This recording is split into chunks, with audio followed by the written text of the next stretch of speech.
Hola a todos, mi nombre es Luisa Fernanda Santana y junto con Juliana Vélez Restrepo y Valentina Melgarejo Salazar vamos a hablar sobre la argumentación, las falacias y sus tipos para la clase de crítica y argumentación. Comencemos hablando qué es un argumento. Un argumento es una razón o prueba que se utiliza para demostrar o persuadir a alguien sobre una preposición o sustentación, ya sea de manera oral o escrita, que puede estar basado en razonamiento lógico, en datos estadísticos, experiencias personales, opiniones generales o casualidad, entre otros elementos. En la argumentación hay diferentes tipos de procedimientos o tipos de argumentos utilizados. En esta oportunidad nosotros les vamos a hablar de 8 tipos de argumentos, empezando por el argumento de autoridad. Estos argumentos se basan en la opinión de una figura o una fuente de autoridad y se utilizan para respaldar la posición del argumentador. Estos argumentos se basan en la creencia de que la figura de autoridad tiene la experiencia o la credibilidad para tomar una posición en el tema en cuestión. Por ejemplo, si un médico puede argumentar que cierta práctica médica es efectiva, es porque está respaldada por un grupo de expertos en la materia. Nuestro segundo tipo de argumento es el argumento por analogía. Los argumentos por analogía, también llamados argumentos comparativos, son aquellos que se utilizan en situaciones previas, similares o parecidas a la situación actual para llegar a una conclusión o tomar una decisión. Se basan en establecer una relación entre dos o más situaciones y se asume que es verdadero para la situación que también se encuentra actualmente. Por ejemplo, si una empresa fue capaz de superar una crisis económica gracias a una estrategia de marketing, entonces otra empresa también podría superar una crisis similar usando una estrategia similar. Nuestro tercer tipo de argumentos son los argumentos mediante ejemplos. Estos argumentos son aquellos argumentos en los que se utilizan ejemplos específicos para respaldar una idea sustentada. Estos ejemplos pueden ser tanto reales como hipotéticos y tienen la función de ilustrar el punto en el que se está tratando de hacer. Un ejemplo de argumento mediante ejemplo sería: el uso de cinturones de seguridad es importante porque, por ejemplo, puede evitar lesiones graves en la cabeza y reducir la posibilidad de sufrir lesiones en accidentes de tránsito. Nuestro cuarto argumento sería el argumento acerca de las causas. Los argumentos acerca de las causas son aquellos que se basan en la relación causa-efecto entre dos o más eventos o situaciones. Estos argumentos buscan identificar la causa de un evento o problema para así poder comprenderlo y encontrar soluciones o maneras de prevenirlo en el futuro. Un ejemplo de un argumento acerca de una causa es: el aumento de la delincuencia en un barrio puede estar relacionado con la pobreza y la falta de educación. En quinto lugar, nos referiremos a los argumentos deductivos. Los argumentos deductivos son aquellos que se utilizan como principios generales para deducir conclusiones específicas.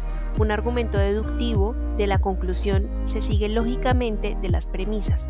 Si las premisas son verdaderas, el razonamiento es válido, entonces la conclusión debe ser verdadera. En nuestro sexto lugar encontramos los argumentos de datos y números.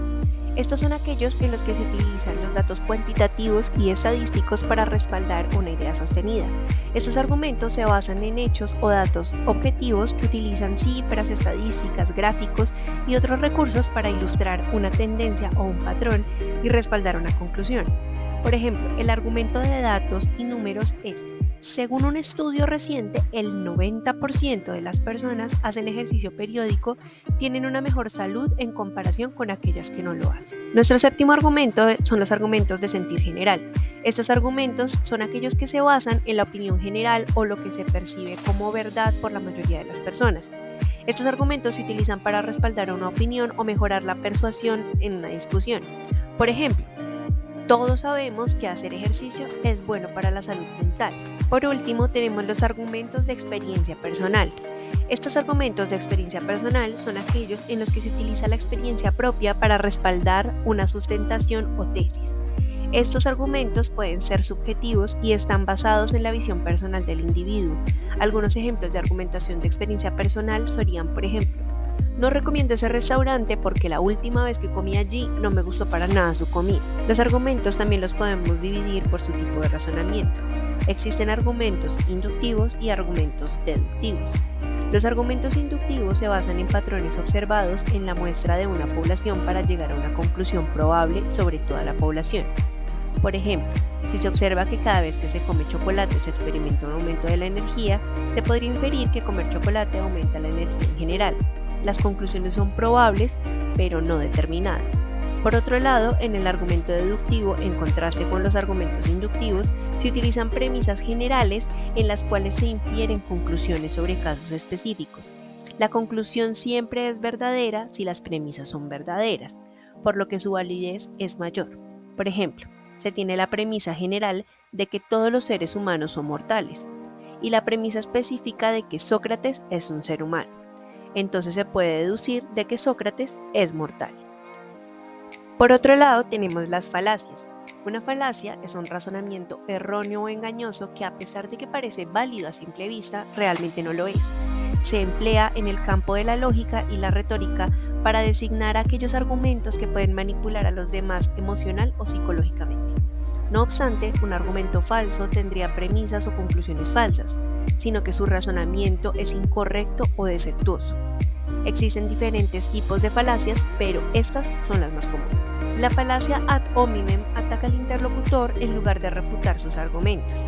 En el caso de la falacia del hombre de paja, esta pretende exagerar o tergiversar los argumentos del adversario para luego refutarlos de una manera más fácil. En el caso de la falacia de pertinencia relevadiza, afirma que una acción determinada llevará a una consecuencia muy grave e indeseable, sin fundamento lógico. Las falacias de la falsa dicotomía presentan solo dos opciones, como si ocasionalmente fueran las únicas posibles, cuando en realidad existen muchas más. Las falacias de la generalización apresurada llegan a una conclusión general a partir de un solo ejemplo o una sola experiencia personal limitada. La falacia de la petición de principio se trata de presentar como cierta una premisa que en realidad debería ser demostrada. La falacia de la falacia se trata de creer que una sustentada es falsa porque se ha utilizado una falacia en su defensa. La falacia de la prueba anecdótica es usando una anécdota, por ejemplo, aislada como si fuera una prueba suficiente para demostrar una sustentabilidad general. En el ejercicio del comunicador social es de vital importancia determinar cuáles de sus fuentes presentan argumentos y cuáles son falaces. Reconocer las diferencias entre estas dos dentro de cada uno de los discursos es fundamental, teniendo en cuenta que a partir de estos se va a emitir la información que generamos a los espectadores. Muchas gracias por escuchar.